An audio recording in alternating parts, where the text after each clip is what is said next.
सवाल नंबर 1, पानी में नींबू डालकर नहाने के क्या फ़ायदे होता है? सवाल नंबर 2, आयुर्वेद के अनुसार रात का भोजन कैसा करना चाहिए? सवाल नंबर 3, रोज़ाना सुबह खाली पेट शहद खाने से क्या होता है? सवाल नंबर 4, तेज़ी से वज़न घटाने के लिए क्या छोड़ना पड़ता है? सवाल नंबर 5, क्या रोज़ाना चावल का सेवन करना सही होता है? सवाल नंबर 6, अच्छे पाचन तंत्र के लिए कौन से विटामिन लेने चाहिए? सवाल नंबर 7, क्या डायबिटीज़ के मरीज़ अनार का जूस पी सकते हैं?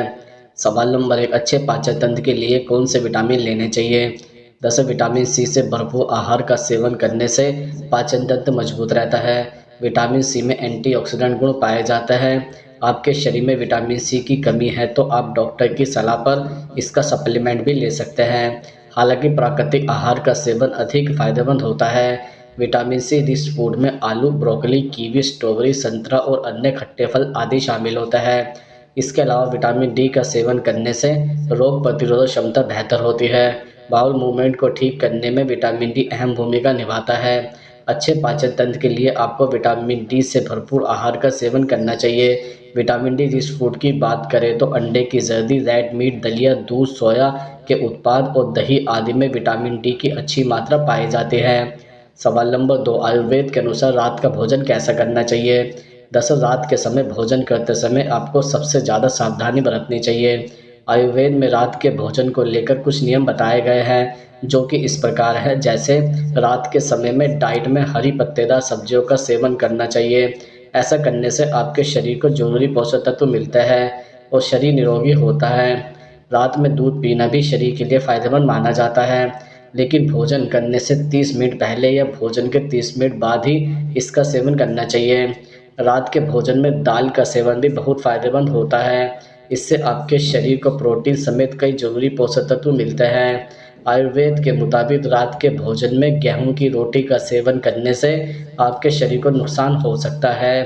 रात के भोजन में नमक की मात्रा को संतुलित रखना चाहिए।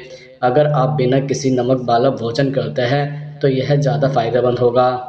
हल्दी, मेथी, धनिया, अदरक और जीरा जैसे मसालों का सेवन शरीर के लिए फायदेमंद होता है, इसलिए रात में इनका सेवन करना चाहिए।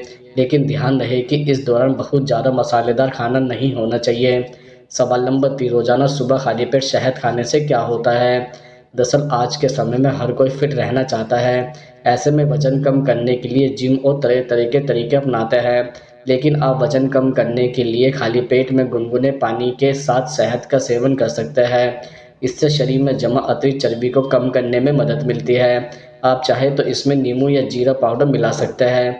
इसके अलावा गले की खांसी को दूर करने के लिए भी आप शहद का सेवन कर सकते हैं। इसके एंटीबैक्टीरिया गुण कफ को ख़त्म करने में मदद मिलती है और आपकी खांसी को भी कम कर सकते हैं।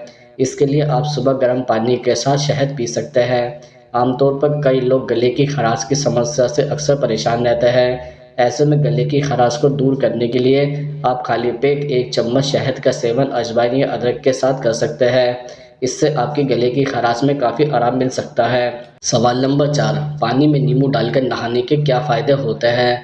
दरअसल अक्सर आपने देखा होगा कि कुछ लोग अपनी ऑयली स्किन की समस्या से परेशान रहते हैं। ऐसे में इस समस्या को दूर करने में नींबू का रस आपके बेहद काम आ सकता है। यदि आप नींबू के रस से स्नान करते हैं तो शरीर का अतिरिक्त ऑयल दूर हो सकता है। वहीं ज़्यादा ऑयल के कारण व्यक्ति के पीठ, चेहरे या सीने में मुहासे निकल आते हैं। ऐसे में इस समस्या को दूर करने में भी नींबू के पानी के स्नान आपके लिए बेहद उपयोगी साबित हो सकता है। इसके अलावा जैसे जैसे उम्र बढ़ती है वैसे वैसे व्यक्ति की त्वचा में ढीलापन आना शुरू हो जाता है। हम आपको बता दें कि त्वचा में कसाव लाने के लिए नींबू का रस आपके बेहद काम आ सकता है। आप अपने नहाने के नींबू के पानी को अच्छी तरह से मिलाएं और बने मिश्रण से स्नान करें। ऐसा करने से न केवल झुर्रियों की समस्या से राहत मिल सकती है बल्कि व्यक्ति की त्वचा में भी कसाव आ सकता है। इसके साथ ही बता दें कि नींबू के अंदर सिट्रिक एसिड होता है जो न केवल शरीर की गंदगी को दूर करने में उपयोगी है बल्कि नींबू के अंदर पाए जाने वाले ब्लीचिंग प्रॉपर्टी त्वचा के दाग धब्बों से राहत दिलाने में भी आपके बेहद काम आ सकते हैं। ऐसे में आप नींबू के पानी से स्नान करें। ऐसा करने से त्वचा के दाग धब्बों से राहत मिल सकती है। सवाल नंबर 5, दूध में मखाना डालकर पीने के क्या फ़ायदे होते हैं? दरअसल मखाने को पुराने समय से ही हृदय के लिए फ़ायदेमंद माना गया है। मखाना एंटीऑक्सीडेंट का भंडार है जो आपको पेट संबंधी समस्याओं से राहत दिलाने में मददगार होता है। मखाने में फाइबर की उच्च मात्रा पाई जाती है, जो आपके पाचन तंत्र को दुरुस्त रखने के साथ ही कब्ज आदि से भी छुटकारा दिलाता है। वहीं मखाने को दूध में उबालने से दूध में पाया जाने वाला लैक्टोस भी मखाने में अवशोषित हो जाता है, जो आपके पेट दर्द, ब्लोटिंग आदि समस्याओं में मददगार साबित होता है।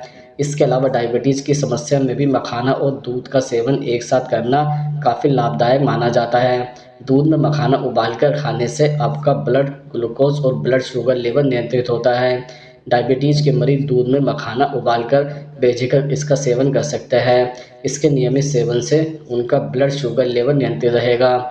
मखाने में एंटी डायबिट प्रॉपर्टी पाई जाती है, जो आपको डायबिटीज़ के लक्षणों से भी बचाता है। इसके अलावा आमतौर पर कैल्शियम की कमी के कारण जोड़ों में दर्द की समस्या होती है। मखाने को दूध में उबालकर खाना हड्डियों के लिए किसी औषधि से कम नहीं है। मखाना और दूध दोनों ही कैल्शियम का बेहतरीन स्रोत है। दोनों ही एंटी इन्फ्लेमेटरी प्रॉपर्टीज से भरपूर होता है, जो आपके जोड़ों के दर्द और सूजन आदि की समस्या में काफ़ी प्रभावशाली माना जाता है। सवाल नंबर 5, क्या डायबिटीज़ के मरीज अनार का जूस पी सकते हैं? दरअसल अनार खाने से शरीर को काफ़ी पोषक तत्व मिलते हैं। अनार के बीज इंसुलिन सेंसिटिविटी को कम करते हैं, जिस कारण शरीर में रक्त शर्करा की मात्रा कंट्रोल में रहती है। हम आपको बता दें कि अनार में फाइबर मौजूद होता है, जो आपकी भूख को कंट्रोल रखने के साथ आपके पाचन तंत्र को भी दुरुस्त रखता है। इसलिए आप चाहे तो साबुत अनार खा सकते हैं, लेकिन अनार का जूस बनाने पर बीज और फाइबर दोनों बाहर निकल जाते हैं, इसलिए यह डायबिटीज़ मरीजों के लिए बहुत फ़ायदेमंद नहीं होगा।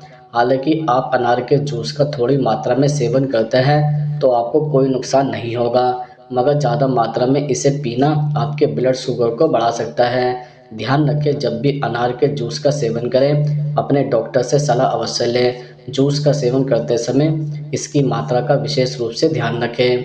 सवाल नंबर 6, क्या रोज़ाना चावल का सेवन करना सही होता है? दरअसल चावल हमारी थाली का अहम हिस्सा है, जिसका सेवन हम सभी करते हैं। छोले चावल, राजमा चावल, कढ़ी चावल ज़्यादातर लोगों को खाना पसंद है। चावल बॉडी की वीकनेस को दूर करता है। कैल्शियम से भरपूर चावल का सेवन करने से हड्डियां मजबूत होती है।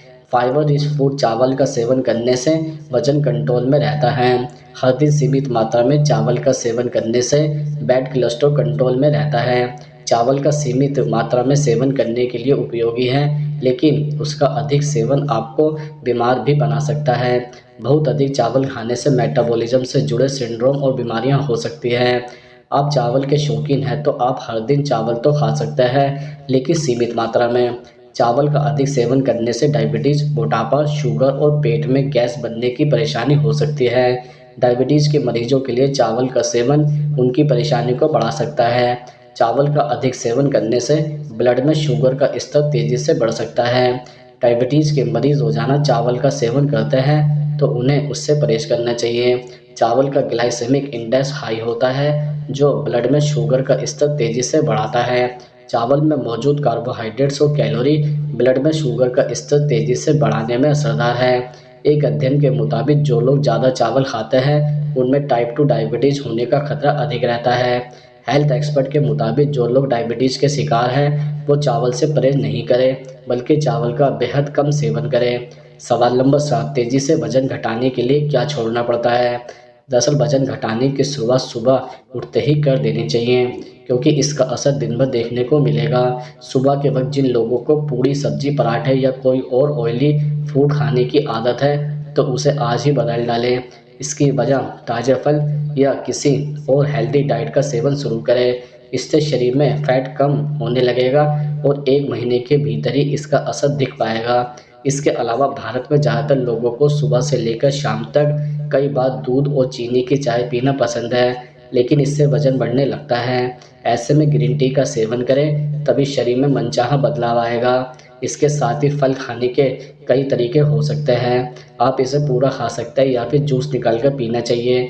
अगर आप इसका शेक पीते हैं तो शरीर को नुकसान उठाना पड़ सकता है, क्योंकि फल और दूध की तासीर अलग अलग होती है, जो पेट में गड़बड़ी पैदा करेगा और इससे वजन बढ़ने लगेगा। इसके अलावा मिठाई से लेकर आइसक्रीम खाना भला किसे पसंद नहीं होता, लेकिन अगर आप चीनी या इससे बनी चीज़ों का सेवन ज़्यादा करेंगे तो यह वजन बढ़ाने में ज़रा भी देरी नहीं करेगा। इसलिए मीठे का सेवन सीमित मात्रा में ही करें।